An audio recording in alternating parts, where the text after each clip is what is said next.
So, another year of COVID Kathina. Last year we had similar Kathina, having to have our Kathina over many days, multiple days. And as is the case with everything, there's always advantages and disadvantages to everything. So, but I think one of the advantages to having the Kathina over many days like this is it's smaller numbers of people, and people get to meet each other and to spend a bit more time with each other, and to also for a bit more less frantic, less hectic. Abhayagiri Kathina is right from the very get-go has always been very large. I think right from the time when Ajahn Pasanno and I came, we didn't think there would be that many people come, because we're way out in the countryside, and right from the very beginning, lots and lots of people were coming. So, and that's been the case all the way through, and except for COVID, but it means that on the Kathina days, then it's quite it can be overwhelming with several hundred people showing up, and it can be quite chaotic actually. So I think it's nice and peaceful. It's meaningful to be able to come together like this and to make the Kathina offerings, and to be able to listen to Dhamma over many days to determine the refuges and precepts. And it really is a blessing, mongkon. And it really is mongkon. So that, and that's one of the things, of course, we do every time we chant the parittas. One of the chants that we do is always the Mangala Sutta, which is the discourse, the Buddha's discourse on the highest blessings, and of course there's many blessings that the Buddha points to, and I think one of them is certainly an element of it is the similar to what Ajahn Amaro was saying when determining the precepts, that it's not a matter of getting something from the monks, or getting something, like getting the precepts, asking for the precepts, receiving the precepts. It is a sense of making a determination to benefit and to draw close to the precepts, and that's there's this aspect of blessings. Similarly, it doesn't come from the monks giving blessings. I mean, it's people, each person, determining to establish themselves in that which is really beautiful, really good, and then recognizing that, delighting in it, and that's a blessing. So that one of the verses that we chant is say arlati vilati papa majapana jasanyamo apamado jatammesu, and it's that in English, steadfast in restraint, shunning evil ways, avoiding intoxicants that dull the mind. These are, of course, that's 5 precepts. and this is a blessing, to be able to have that sense of restraint, stepping back from what is unskillful, not harming, not taking advantage of anyone, and then keeping a clear mind. We find so many ways to intoxicate the mind in the sense of making the mind dull. and it's not just, say, alcohol or drugs. We dull the mind with all sorts of things, and just constantly clicking on the next thing to distract ourselves with on Facebook or Line or whatever. And it's a distraction, isn't it? And it doesn't really make the mind peaceful. And you think, well, because that's what a blessing is, or mongkhon, is that which is, brings kind of brightness and peace and clarity to the heart. So that really, so coming to the monastery, and even that,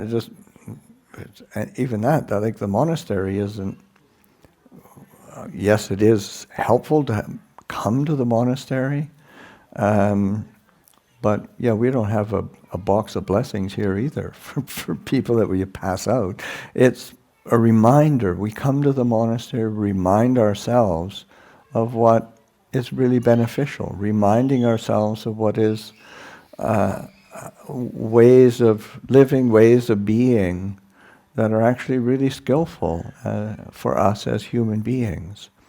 And of course that's so that we can go back into our lives, go back to our homes, and bring those blessings to our life in the world, bring those blessings to our life with our family, or our workplace. Those are all ways that we bring. We dwell in that which is a blessing, is mongkhon, and it's something very important to be recollecting, reflecting on, reminding ourselves of, and to be able to establish ourselves establishing ourselves in the refuges and precepts, because it's such an important aspect of just having a life that has some kind of anchor, some kind of foundation, because the world will just keep pulling you in any number of directions that aren't really useful, aren't really beneficial at all. And so that having this opportunity to come together on Kathina, and reminding ourselves of that, being steadfast in restraint, shunning evil ways, and things that evil is a bit strong language, but it is a stepping back from that which is really unskillful, not beautiful, and that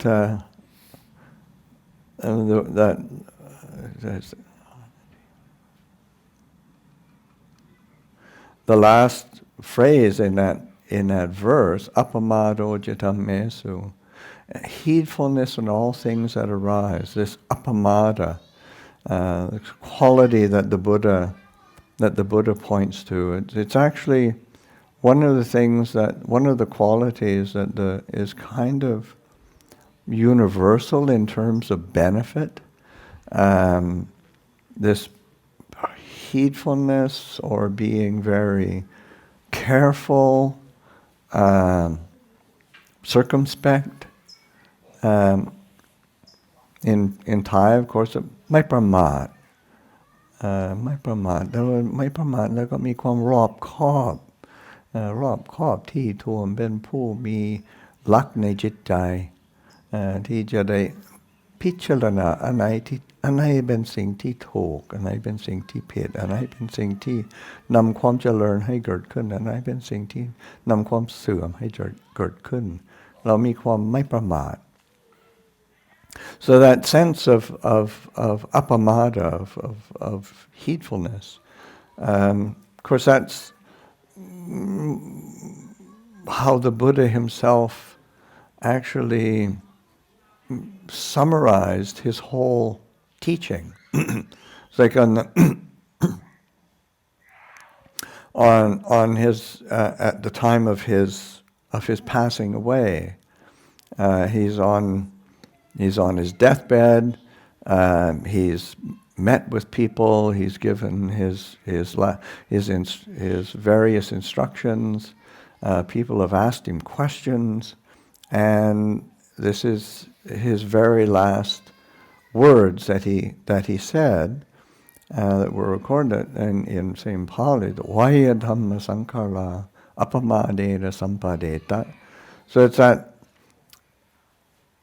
all, say, Vaya dhamma sankara, all compounded things, all things are subject to change, subject to dissolution.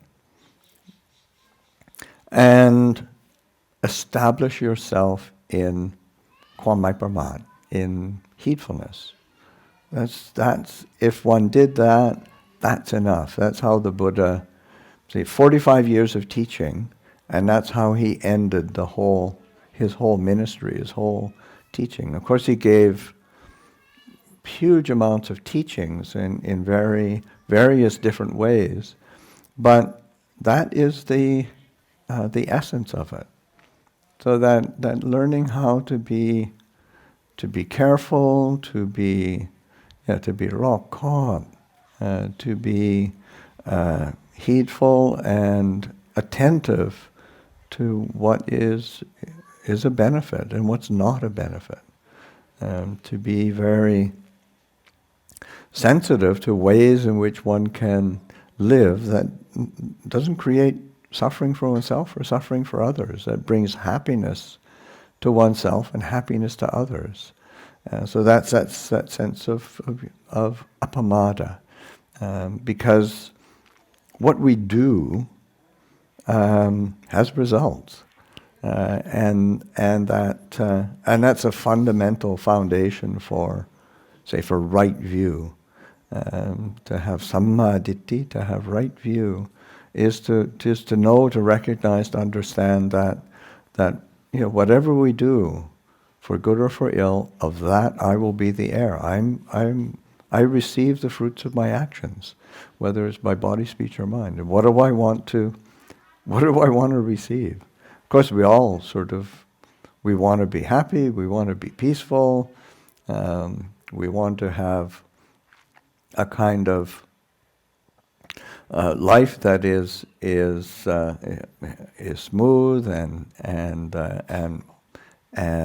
harmonious, but we have to pay attention to, well, what are we doing? What are we doing by our actions of body, speech, and mind, and what is inherently going to be the result? Because there will be results.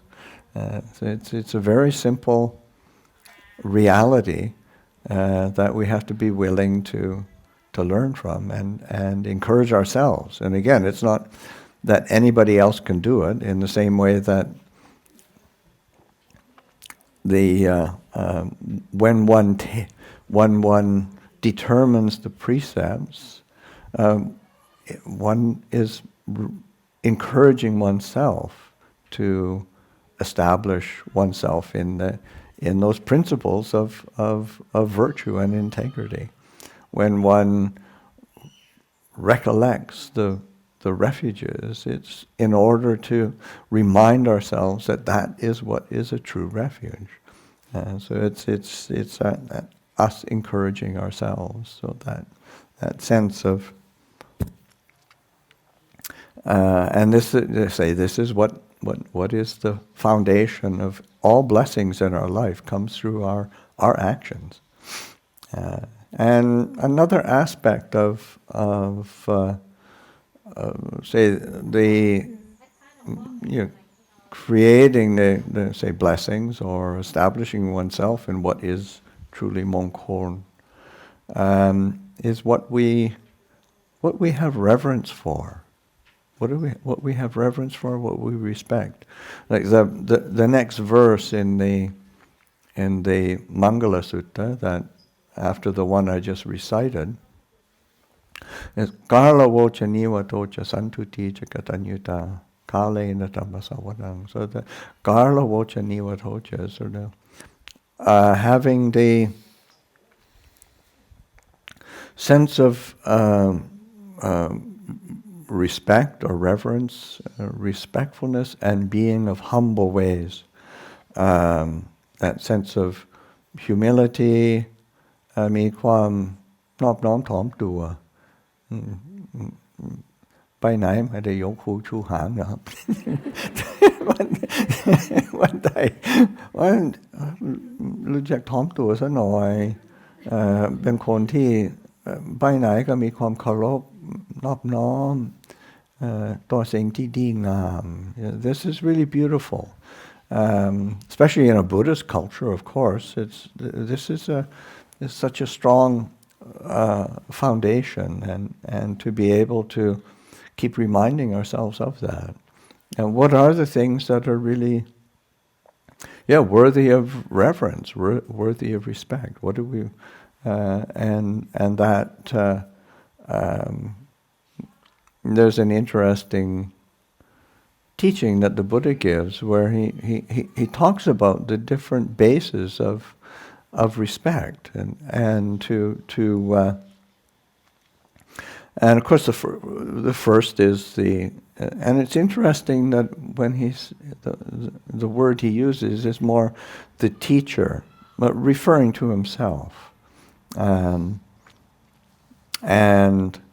so that having respect toward the Buddha, having respect to the Buddha as a great teacher, as a leader, as one who has pointed the way. But then having respect for the Dhamma, for the teachings of the Buddha, for the principles of truth that the Buddha pointed to, and respect for the Sangha. I mean, these are pretty fundamental, that sense of having respect for and reverence for Buddha, Dhamma, and Sangha, because these are really our refuges. And when we lift these up into the heart and have a certain sense of reverence and homage, then it brightens the mind, brightens the heart. But then the Buddha goes on to say, well, other things that are a basis of respect is this respect for training, and that is really important, because it isn't a matter of, okay, I pay homage to the Buddha, Dhamma, and Sangha, I have respect for the Buddha, Dhamma, and Sangha, and ง้อมือง้อตีนไม่ทำอะไร ไม่ใช่ you've got to train, you've got to practice, because all the Buddha can do is give you the teachings. All the Buddha can do is point the path out to one, and we have to train. We have to be willing to educate ourselves, to train, to practice, and recognizing that we can learn. But sometimes we think, I'm so hopeless, I can't learn anything. I never get it. But it's also recognizing that, that the training is there because the Buddha recognizes that we can actually train ourselves. We can learn, because the teachings of the Buddha are not so, how do you say, in English, abstruse. I mean, it's sort of like so kind of refined or so distant that we can't know. And the Buddha is pointing to fundamental things that we all experience as human beings. Suffering and the end of suffering. Nobody wants to suffer. Everybody wants to be happy. Everybody knows what greed, hatred, delusion are, and we know what it's like when our minds are not swept up in those moods, those habits. So that sense, we can learn, we can train ourselves to incline to the peaceful, to the beautiful, and to live in a way that is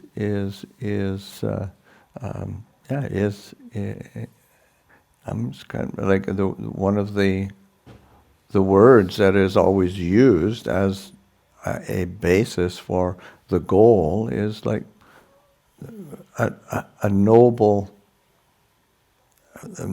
path, noble fruit. Arliya mak, arliya pon. And there's a nobility, a kind of a beauty of when we really do live in following the Buddha's teachings and train ourselves. So this having reverence for the training is really essential. Also a reverence for samadhi, for making the mind peaceful, because samadhi is like collectedness of mind, composure of mind, settling the mind. We're so used to stimulating the mind, stirring it up, entangling the mind in all sorts of things, again, a sense of distraction. So that having a reverence for samadhi, a reverence for peacefulness, the peacefulness of the heart, a reverence for the fact that the human heart can be peaceful. It can be quite soft, radiant, and incredibly easeful or joyful. These are all possible. And so that having a reverence for that and realizing, I really want to give some time to that. And I mean, usually what people do, I really want to give some time to that. But I don't have time now. So it's, plat one prakan prung. So it says, why do something today that I can put off till tomorrow? Which is that kind of tendency is not so fruitful. We have to remind ourselves, with that kind of respect and reverence for samadhi and for training, then we need to go ahead and do it. We need to, and it's bit by bit. It's not as if somehow you're going to wave the magic wand of I want to be peaceful and it's going to be peaceful now. You have to commit to doing it. It's like any kind of a skill that you have to learn and gain some proficiency in, gain some experience in, and then we become skilled at it. So it's reverence for the composed, settled, peaceful mind or the heart. The next thing that the Buddha points to as worthy of reverence, or should be directing reverence and respect towards, is appamada, heedfulness. So it comes back to that heedfulness again. This is a theme that the Buddha returns to over and over again in his teachings, and it's something that is pretty basic, but it's also because it's a simple principle. You start recognizing that it fits into everything that we're doing, whether it's our day-to-day life or with our work or with our family, with our dealing with our mind, dealing with the people around us, dealing with trying to have the mind more well-trained and established in the teachings, in trying to gain more discernment and understanding. It all takes this sense of appamada, a heedfulness, a circumspection that we have to cultivate.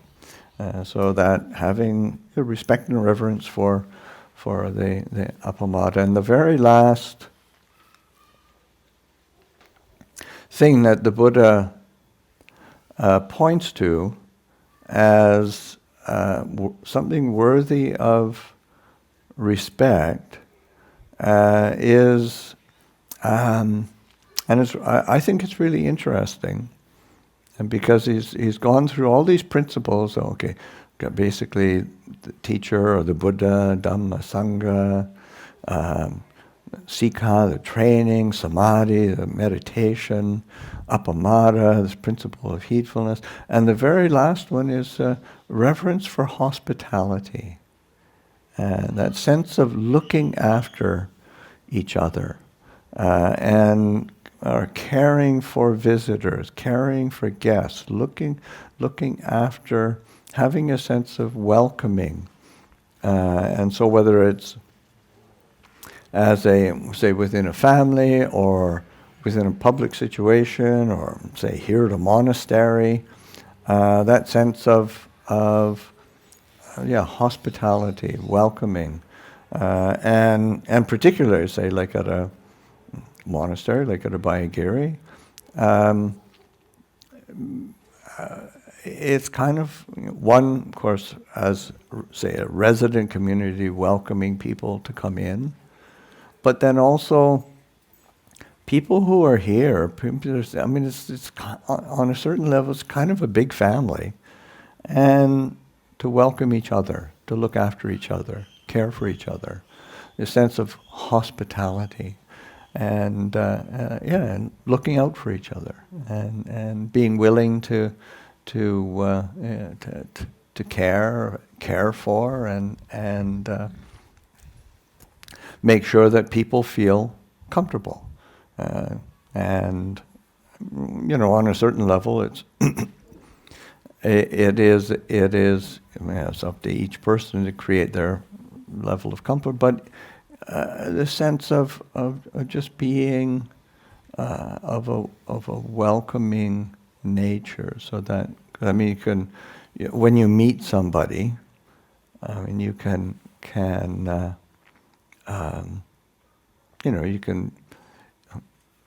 you can scowl at them or you can smile at them, and that has a different. Each one has a different result, and so that being able to be welcoming, to have kindness. So this basis of loving kindness, of being generous with one's attention and time, there's a hospitality that is there, and that's something that is beautiful to establish. So these are, of course, the Buddha was so skillful in to me, amazingly skillful in being able to teach not just, say, monastics and say like a path of renunciation and focused on complete enlightenment or liberation, and he did that. But all the ways of living together as human beings, so that we, this human experience is not always comfortable. It's not always pleasant. So that having the qualities of heart, the blessings that allow life to be something that is a benefit to oneself, benefit to others. So today we've gathered together, made offerings for Kathina, and this is the fifth day, 5 down, 1 to go. So it's tomorrow is sort of the final day, and I just express my delight and appreciation for everybody joining us and participating in this annual Kathina ceremony. So Anumodana Tuktan.